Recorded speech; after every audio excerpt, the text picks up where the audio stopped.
أعوذ بالله من الشيطان الرجيم.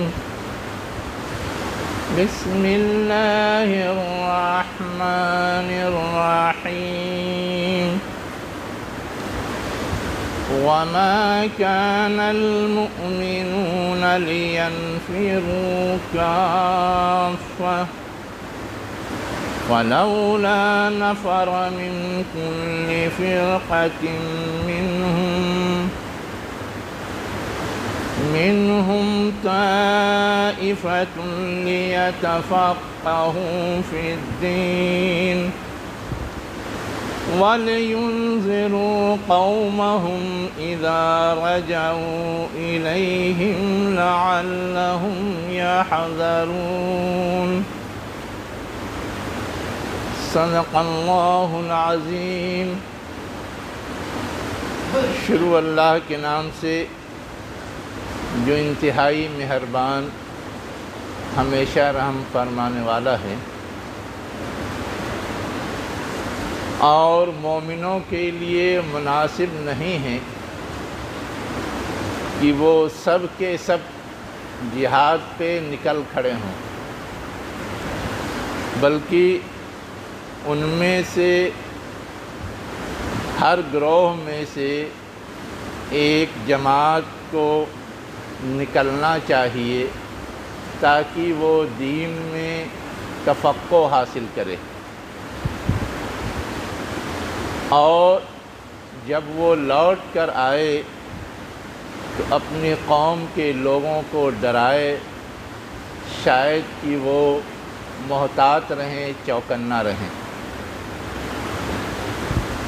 یہ سورہ توبہ کی آیت نمبر 122 ہے جو ابھی میں نے آپ کے سامنے تلاوت کی ہے اور ترجمہ بتایا ہے.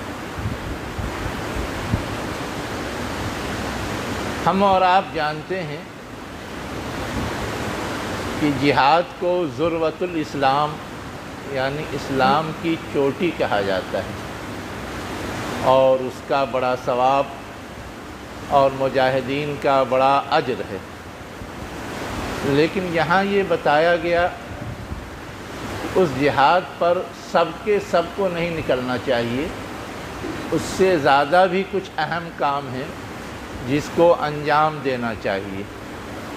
اور اس اہم کام میں ایک کام یہ بتایا گیا کہ دین میں تفقہ حاصل کرنے کے لیے بھی ایک گروہ کو علیحدہ ہونا چاہیے، اور اس کو دوڑ بھاگ اور کوشش کرنی چاہیے، اور اپنے آپ کو اس میں کامل اور پختہ بنانے کے لیے لگانا چاہیے. میں دوڑ بھاگ اور کوشش کے الفاظ جان بوجھ کے استعمال کر رہا ہوں، اس لیے کہ جس گروہ کا تذکرہ کیا گیا ہے اس کے لیے قرآن نے ایک خاص لفظ استعمال کیا ہے، طائفہ. طواف کے معنی آتے ہیں چکر کرنے کے، گردش کرنے کے. ہم جاتے ہیں حج کرنے تو وہاں طواف کرتے ہیں.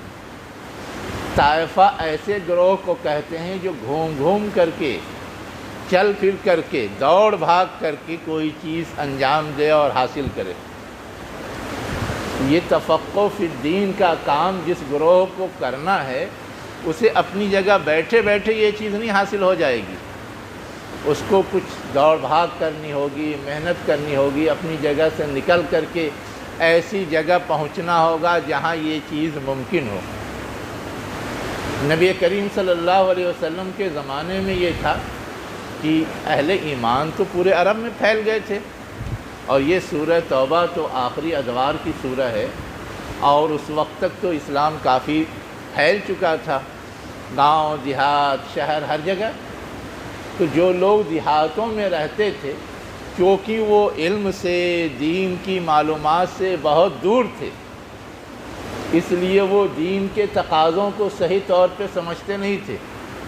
خود اسی سورہ کے اندر آیت نمبر 97 میں یہ بات کہی گئی ہے کہ جو لوگ دیہاتی ہیں وہ کفر اور نفاق میں زیادہ شدید ہیں. وجہ اس کی یہ بتائی گئی ہے کہ وہ اللہ کی بھیجی ہوئی تعلیم کے حدود کو نہیں سمجھتے. اس کی حکمت کو نہیں سمجھتے، اس کی تہ کو اور اس کی گہرائی کو نہیں سمجھتے، اس لیے وہ کفر اور نفاق کے معاملے میں زیادہ سخت ہوتے ہیں۔ اگر وہ سمجھ جائیں، حقیقت کو سے آگاہ ہو جائیں، تو ان کے اندر اس طرح کی کمزوری نظر نہیں آئے گی، اس طرح کا بگاڑ نظر نہیں آئے گا۔ اس لیے ضروری ہے کہ ان کو اس چیز سے آگاہ کرنے کے لیے ہر ایک کا دارالخلافہ میں یا مدینہ میں آ کر کے اپنی اس کمی کو دور کرنا ممکن نہیں ہے۔ ان میں سے کچھ منتخب لوگ آئیں اور یہاں رہ کر کے سیکھیں اور پھر جا کر کے ان کو سکھائیں، ان کو بتائیں، ان کو آگاہ کریں، تاکہ ان کی یہ کمزوری دور ہو۔ اس تناظر میں بھی یہ ہدایت دی گئی تھی، اور یہ بھی ایک ایسی چیز ہے کہ اگر اس ہدایت پر عمل نہ کیا جائے تو دین پر کما حقہ عمل ممکن نہیں ہے۔ اس لیے ہماری یہ روایت رہی ہے کہ ہم اس بات کی کوشش کریں اور اس کے لیے جو بھی دوڑ بھاگ کرنی ہے اس پر تیار رہیں۔ اب یہاں پر ایک خاص بات اور بھی سمجھنے کی ضرورت ہے کہ یہ تفقہ فی الدین ہے کیا چیز، جس کو حاصل کرنے کے لیے اتنے اہتمام کے ساتھ ہدایت اور رہنمائی دی جا رہی ہے، اس کا مطالبہ کیا جا رہا ہے، اس کا تقاضا کیا جا رہا ہے۔ ہمیں یہ بھی سمجھنے کی ضرورت ہے۔ ہم عام معنوں میں یہ سمجھتے ہیں کہ دین کے بارے میں کچھ معلومات حاصل ہو جائے، یہ دین کا تفقہ ہے۔ حالانکہ یہ دین کا تفقہ نہیں۔ نماز کیا ہے اس کے مسائل معلوم ہو جائیں، زکوٰۃ کیا ہے اس کے مسائل معلوم ہو جائیں، روزہ کیا ہے اس کے مسائل معلوم ہو جائیں، حج کیا ہے اس کے مسائل معلوم ہو جائیں، نہیں، بالکل اس حد تک معلوم ہو جائے کہ ہم سے کوئی غلطی نہ ہو، ہم کسی طرح سے کنفیوز نہ ہوں، ہم کسی طرح سے کسی کے بہکاوے میں نہ آئیں۔ کم از کم اتنی بصیرت چاہیے، اتنی گہرائی چاہیے۔ اور کبھی کبھی ایسا ہوتا ہے کہ ہم لوگ حقیقت کو نہیں سمجھتے تو غلط اینگل، غلط راستہ یا غلط پہلو اختیار کر لیتے، اور اس معاملے میں ہر ایک کا معاملہ الگ الگ ہو سکتا ہے۔ اس لیے کچھ لوگ جو اس کے لیے لگ سکتے ہوں، صلاحیت رکھتے ہوں، ان کو اس میں مہارت حاصل کرنی ہوتی ہے، وہ ہے تفقہ فی الدین۔ میں ایک دو مثال آپ کے سامنے رکھنا چاہتا ہوں تاکہ آپ کو سمجھ میں آئے کہ ہے کیا چیز یہ۔ حضرت عمر رضی اللہ عنہ کے زمانے میں ایک عورت آپ کے پاس آئی اور کہا کہ میرا شوہر صائم النہار ہے اور قائم اللیل ہے، یعنی دن میں مستقل روزے رکھتا ہے اور رات میں مستقل قیام کرتا ہے، تہجد پڑھتا ہے، نمازیں پڑھتا ہے۔ اب یہ دونوں عمل تو بہت نیک ہے، اچھا ہے۔ حضرت عمر رضی اللہ عنہ نے بھی سنا تو خوش ہوئے، لیکن وہیں ایک صحابی بیٹھے ہوئے تھے، حضرت اقسم رضی اللہ عنہ، ان کو کھٹکی یہ بات، اور انہوں نے حضرت عمر رضی اللہ عنہ سے پوچھا کہ اس خاتون نے جو بات آپ کے سامنے رکھی ہے اسے آپ نے سمجھا؟ انہوں نے کہا ہاں، یہ اپنے شوہر کی تعریف کر رہی ہے۔ تو اقسم رضی اللہ عنہ نے کہا کہ یہ تعریف نہیں کر رہی ہے، یہ شکایت کر رہی ہے۔ پوچھا کیسے؟ یہ تو کہہ رہی ہے کہ وہ روزہ رکھتا ہے، نماز پڑھتا ہے۔ اقسم رضی اللہ عنہ نے کہا کہ دن میں روزہ رکھتا ہے اور رات میں تہجد میں لگا رہتا ہے، بیوی کا حق کب ادا کرتا ہے؟ یہ بیوی کا حق ادا نہیں کرتا ہے، اسی کی شکایت لے کر کے یہ خاتون آپ کے پاس آئی ہے۔ تب حضرت عمر رضی اللہ عنہ کا ماتھا ٹھنکا اور کہا ہاں، بات تو تم صحیح کہہ رہے ہو کہ جو بیوی کا حق ہے، حق زوجیت، اس کے ساتھ رہے، اس کے ساتھ وقت گزارے، وہ تو نہیں کرتا ہوگا جب اسی میں لگا رہتا ہے۔ تو کہا کہ اب بتاؤ کہ اس کا علاج کیا ہے؟ تو اقسم رضی اللہ عنہ نے کہا اس کا علاج یہ ہے کہ اس کو کہا جائے، اس کو حکم دیا جائے کہ یہ 3 دن تک روزے رکھے اور قیام لیل کرے، لیکن چوتھے دن وہ اپنی بیوی کے پاس رہے۔ حضرت عمر رضی اللہ عنہ نے پھر کہا یہ 3 اور 1 کی شرط تم نے کہاں سے لگا دی، کہاں سے یہ فلسفہ لے آئے؟ تو حضرت اقسم رضی اللہ عنہ نے کہا کہ قرآن میں جہاں شادی کا حکم دیا گیا ہے فَانْكِحُوا مَا طَابَ لَكُم مَثْنَىٰ وَثُلَاثَ وَرُبَاعَ، 3، 4، 2 شادیاں بھی کی جا سکتی ہیں، زیادہ سے زیادہ 4 کی جا سکتی ہے۔ اگر 4 شادیاں کوئی کرتا ہے مان لیا جائے تو ایک بیوی کی باری چوتھے دن آئے گی، گویا چوتھے دن اس کا حق ادا کرنا ضروری ہے۔ باقی 3 دن اگر اس نے نہیں کیے 4 شادیاں تو مصروف رہے روزے میں اور تہجد میں، کوئی حرج نہیں۔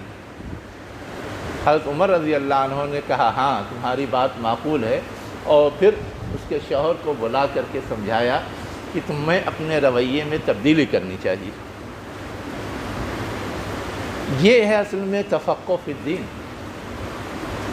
دین کی گہرائی، دین کی نزاکت، دین کے تقاضوں کی تہ تک پہنچنا۔ اب اگر اس چیز کا لحاظ نہ کیا جائے تو بیوی کا حق مارا جائے گا نا،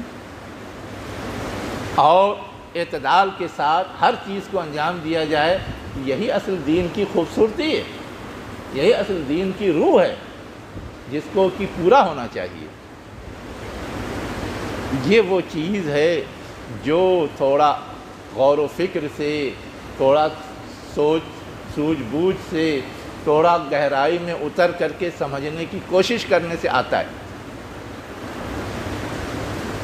اب اگر کوئی معاشرہ ایسا ہو جہاں اس طرح کی سوچ رکھنے والے، اس طرح کی گہری نظر رکھنے والے نہ ہوں تو ایسی ہی غلطیاں ہوتی رہیں گی، جس کا ایک اشارہ میں نے آپ کو دیا۔ ایسی بہت ساری مثالیں ہیں سیر کی کتابوں میں، اللہ کے رسول کے زمانے میں بھی۔ اللہ کے رسول نے ایک صحابی کے کمانڈ میں ایک گروہ کو بھیجا جہاد پہ، اور یہ تھا کہ امیر کی اطاعت کرنی ہے۔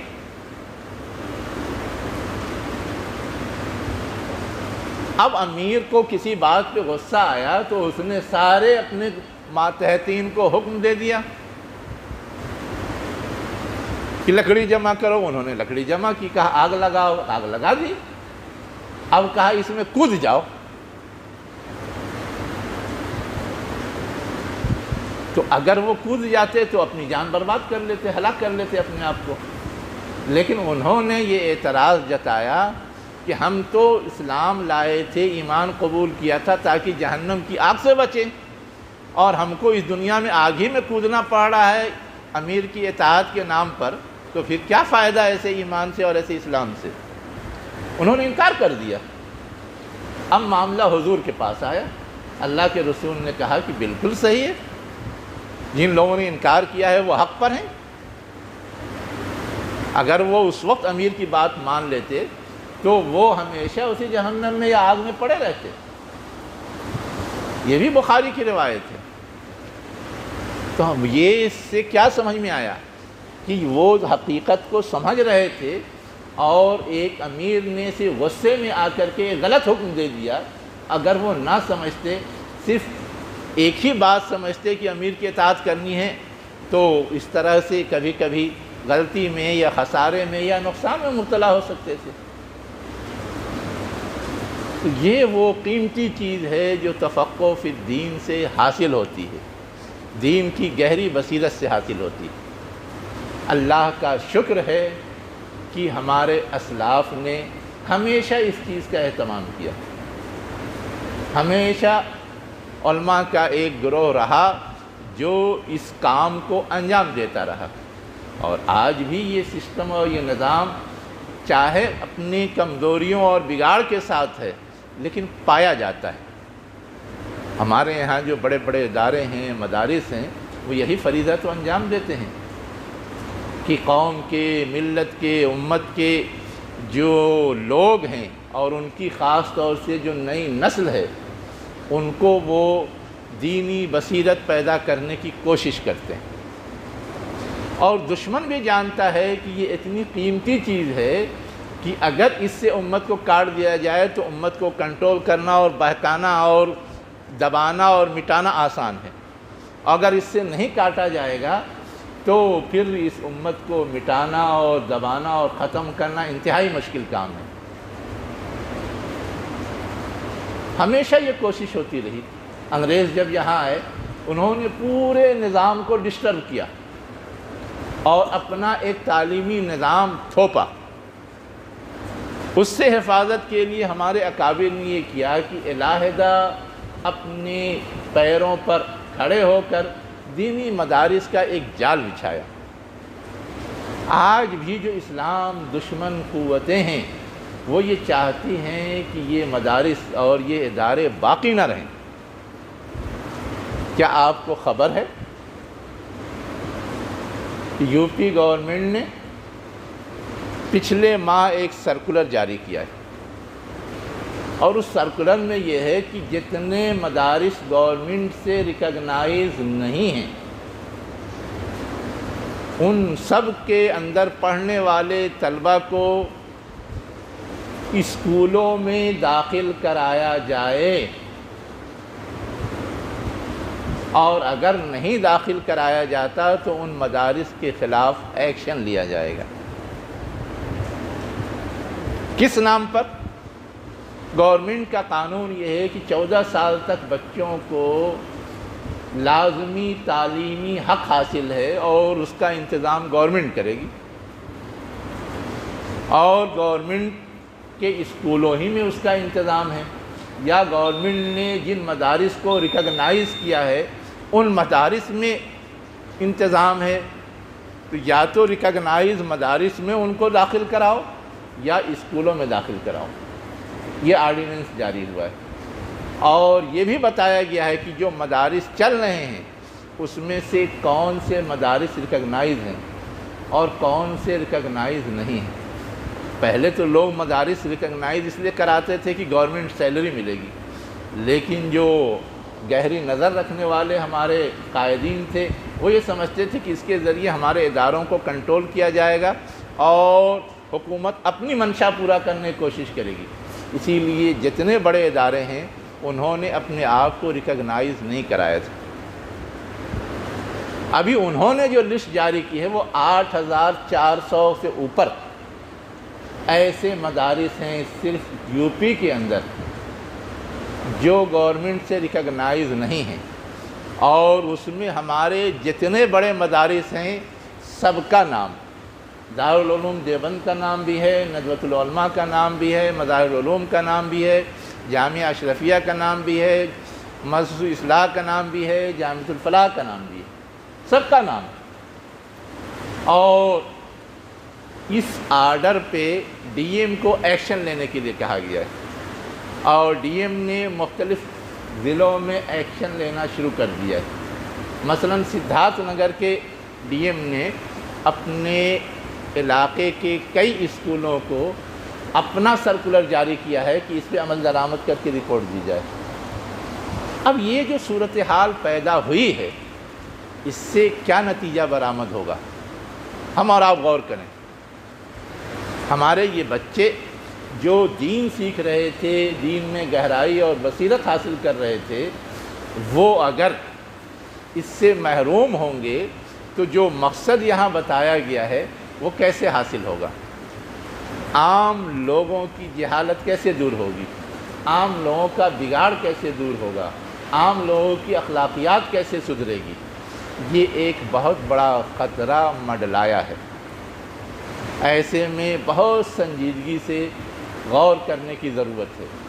یہ تو مختلف بہانوں سے اپنا الو سیدھا کرنا چاہتے ہیں۔ جس قانونی دفعہ کا حوالہ دیا گیا ہے بچوں کے لیے لازمی تعلیمی حق کا، right to education for child کا، اس سے خود گورنمنٹ پہلے ہی مدارس کو قانونی طور پہ مستثنی قرار دے چکی ہے، لیکن اس کے باوجود اس کی آڑ لے کر کے یہ سارا کھیل کھیلا جا رہا ہے۔ اور یہ ساری شرارت کی جا رہی ہے۔ تو ہمیں اور آپ کو بہرحال اس بڑے مقصد کے لیے سوچنا ہوگا، اس کے لیے لائے عمل بنانا ہوگا، اس کے لیے کچھ دوڑ بھاگ محنت کرنی ہوگی، اس کے لیے کچھ قربانی دینی ہوگی، تاکہ ہمارے یہ مراکز محفوظ رہیں اور ان کو صحیح رخ دیا جا سکے، دشمن کی اس چال کو ناکام بنایا جا سکے۔ بہت ساری جو جماعتیں ہیں اور اداروں کے ذمہ دار ہیں، انہوں نے بیٹھ کر کے اپنا ایک احتجاجی بیان تو دے دیا ہے اور اسے نہ تسلیم کرنے کا اعلان تو کر دیا ہے، لیکن آگے لائن آف ایکشن کیا ہوگا ابھی اس سلسلے میں کوئی بات سامنے نہیں آئی ہے۔ لیکن چونکہ معاملہ پوری امت سے متعلق ہے، سارے لوگوں سے متعلق ہے، اس لیے سب لوگ فکر مند ہوں گے اور کوشش کریں گے تو صحیح نتیجہ اور بہتر نتیجہ نکلے گا۔ میں نے صرف یہی سوچنے کے لیے آج اس آیت کا انتخاب کیا تھا، امید کی